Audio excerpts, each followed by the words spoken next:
Here's an example where a really good story can make up for a lot of the weaknesses in a relatively mediocre game, and that is Call of Cthulhu: Dark Corners of the Earth for the Xbox.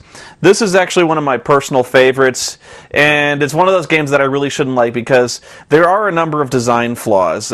Most notably, the graphics can be a little muddy, the character model's a little unexpressive, and there are several moments that are exceedingly controller-throwingly hard, especially near the end. But nonetheless, this is a very engrossing story that's very, very true, and gratefully so, to H.P. Lovecraft's writing, most notably the Shadow over Innsmouth type stuff, where you are a private investigator sent through various reasons to a small fishing town called Innsmouth, and there you are suddenly thrust into a very dangerous situation where you learn the really shocking, horrific truth of a secret that's consumed the entire town. And it's never before, I think, do you feel so helpless and afraid during a game where pretty much everything is out to get you, and everything can conceivably get you. There are a number of very memorable moments in this game, one of which is, this is going to be a small spoiler, but I think if you've heard anything about this game, you've heard this one, where you actually fight Dagon. You're on a ship, you're on a Navy ship, I believe, that is suddenly attacked by like a 30-story tall monster from the deeps of the ocean called Dagon, which is actually, he's kind of a god. And the fight goes about as well as you'd expect. That it is one of the most nail-biting and exciting boss fights in gaming history, which is really saying something. But the moment that I think most people really remember very fondly is a very difficult sequence early on in the game, where your character is getting too close to the truth in Innsmouth, and the locals have decided that you need to go. So all of a sudden you hear a break-in downstairs at the hotel you're staying at, and all of a sudden you find yourself directly under attack by the entire town, and they're chasing you through the hotel and up the walls, across the roofs, through the various other buildings. They are out to get you. It's like a lynch mob is after you, and the only thing you can do is run as fast as you can, Blues Brothers style, throwing things behind you to block doorways, lock doors behind you, just trying to get away. It is a very difficult and yet still exciting sequence because you can feel the pressure of this mob behind you. And so if I can find that sequence, I'd like to show it to you because it really is a memorable, exciting sequence that is legitimately scary through the entire pace of the scene. Check it out.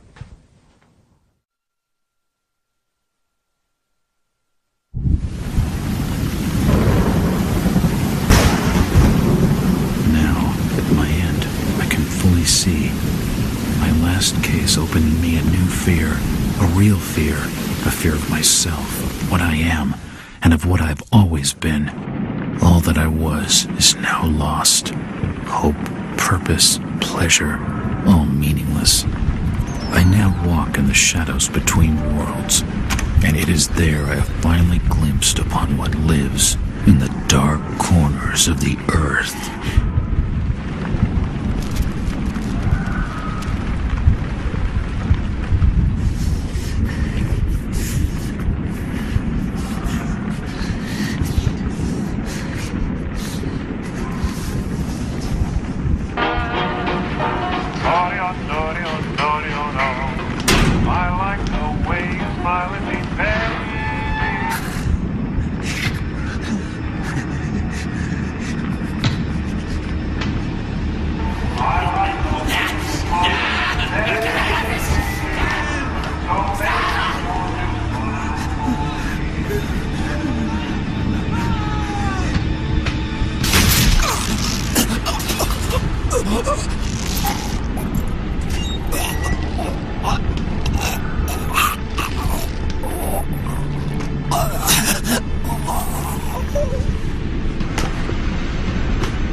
Hello there, little lady.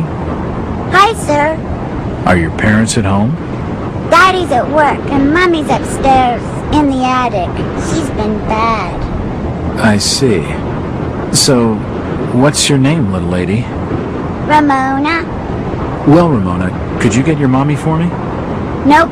Mommy bites. Daddy says we've got to keep her up there for her own good. Excuse me? When I go near the door, she growls. I don't love Mommy like I love my daddy. You don't say. Ramona, I really need to speak to your daddy. Do you know when he'll be home? Soon, I think. You can wait inside if you like. Daddy won't mind. I'm drawing pictures with my crayons. That would be great. Thanks. I should check the place over while I've got the chance.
Why?